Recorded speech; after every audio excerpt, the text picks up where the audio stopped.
हाँ जी बेटा, last lecture में जो है वो हम बात कर रहे थे स्केलेटन की, तो ये उसकी डायग्राम उस लेक्चर में दिखानी थी, बट वो आप इसमें अब देख लें कि ये जो है आप देखें वर्टिब्रेज जो थी उनके ट्रांसवर्स प्रोसेस, ठीक है, जो बॉडी को सपोर्ट ज़्यादा अच्छी देते हैं, ये यूरोस्टाइल।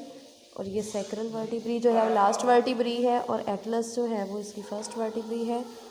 देन इलियम, इस्चियम और प्यूबिस जो है ये दरमियान में, ये बुक में लेबल नहीं की हुई है। और ये एसीटाब्यूलम जो डिप्रेशन बना रहा है जहाँ पर इसकी फीमर बोन जो है वो आके अटैच होती है।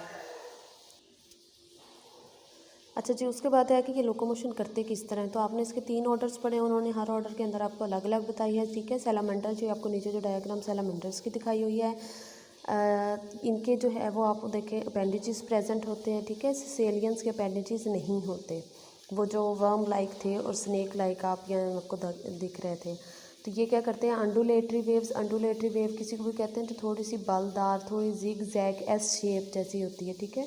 Terrestrial salamander also move with the help of limb and body movements. They show alternate movement of appendages and muscle contraction. It bends the body into curve, limb forward. मतलब अगर आप इसकी डायग्राम में देखें तो limb जो है वो कह रहे हैं कि अल्टरनेटली जो है ये अपने लिम्ब्स को आगे पीछे मूव करते हैं।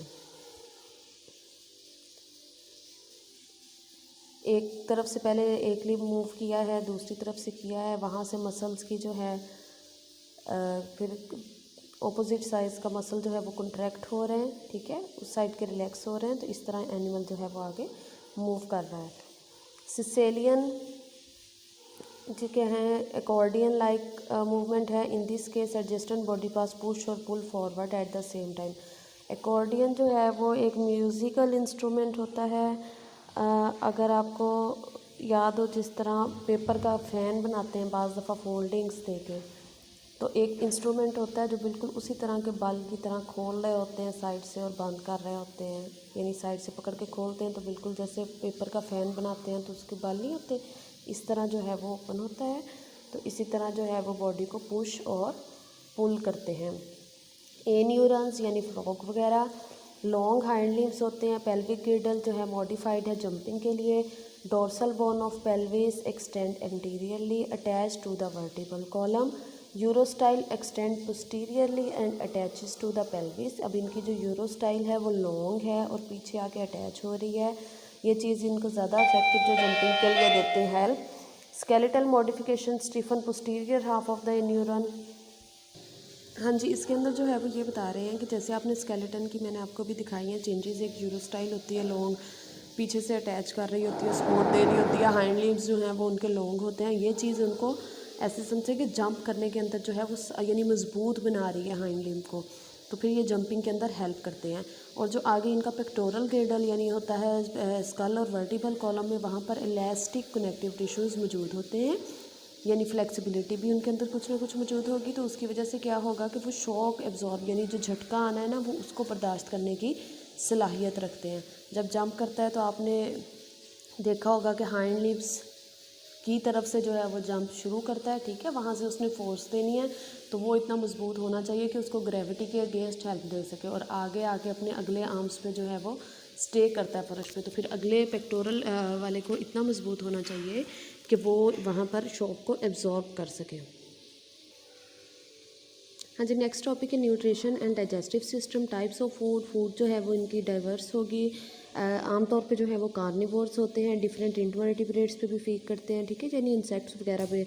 और कुछ जो है उनकी कैसे फूड फ़र्क होगी, जैसे बुल फ्रॉग है वो क्या करता है स्मॉल मैमल्स को भी ईट कर लेता है, बर्ड्स को भी और दूसरे ए न्यूरॉन्स को भी। Prey size and availability determine the type of diet, किस तरह का प्रे उसको इस टाइम अवेलेबल है। लार्वा जो हैं वो बेसिकली इनके क्या होते हैं, हर्बीवोर्स होते हैं, अलजी और प्लांट मैटर पे फीड करते हैं। और जो एडल्ट होते हैं वो बेसिकली कार्निवोर्स होते हैं, ठीक है, लार्वा हर्बीवोर्स। अपना प्रे जो है ये साइट इनकी वेल डेवलप्ड होती है, यानी अपनी आइज़ की मदद से करते हैं, आराम से बैठे रहते हैं, इंतज़ार करते हैं प्रे पास से गुजरे। और इसके अलावा ओल्फेक्शन जो है वो भी इनको सैलामेंडर्स और सिसेलियंस के अंदर प्रे डिटेक्ट करने में हेल्प देती है, यानी जो इक्वेटिक पानी के अंदर मौजूद होते हैं वहाँ पर स्मेल जो है मेन रोल प्ले करती है, क्योंकि वाटर के अंदर जो है वो विजन इतनी इंपॉर्टेंट सेंस नहीं है होती आमतौर पर टेरेस्ट्रियल की निस्बत। फीडिंग मैकेनिज़्म इनका क्या होगा, जो सैलामंडर्स हैं वो तो अपनी क्या करते हैं, जॉ से अपना प्रे पकड़ते हैं। ए न्यूरॉन्स और लिथोडेंटाइड सैलामंडर क्या करते हैं, टंग को और जॉ को यूज़ करते हैं, एक हंटर की तरह बाहर निकालते हैं। मतलब क्या हुआ कि इनकी टंग जो है वो आगे से अटैच होती है और पीछे से फ्री होती है। इसके अलावा कुछ ग्लैंड्स होते हैं जो इस पर सिक्रीशंस देते हैं, स्टिकी सिक्रीशन यानी म्यूकस टाइप के सिक्रीशन जो चीज़ों को चिपका ले अपने साथ। जब प्रे इनके पास आता है तो लोअर जॉ को डिप्रेस करते हैं, हेड थोड़ा सा टिल्ट करता है, वर्टिब्री लोअर से पहली सर्विकल वर्टिब्री जो है और टंग जो है वो बाहर की तरफ आती है। और जब बाहर की तरफ आती है चूँकि उसके ऊपर स्टिकी सिक्रीशंस होती हैं तो प्रे उससे कैप्चर हो जाता है और ये टंग को दोबारा जो है वो अंदर की तरफ ले जाते हैं रोल करके। और ये सारा जो है वो 0.05 to 0.15 सेकेंड के अंदर अंदर हो जाता है। अच्छा जी, उसके बाद क्या होगा, against the teeth on the roof of the mouth, prey को प्रेस करके पकड़ते हैं माउथ की रूफ जो होती है, ठीक है, वहाँ पर टीथ प्रेजेंट होते हैं, उसके अगेंस्ट दबा लेते हैं। और टंग और अदर मसल्स जो हैं वो फूड को अंदर की तरफ पुश करने के अंदर हेल्प करते हैं। और जब ये फूड पुश हो रही होती है अंदर की तरफ, स्वेलो कर रहे होते हैं, तो उस टाइम आइज़ जो हैं ये क्लोज़ कर लेते हैं।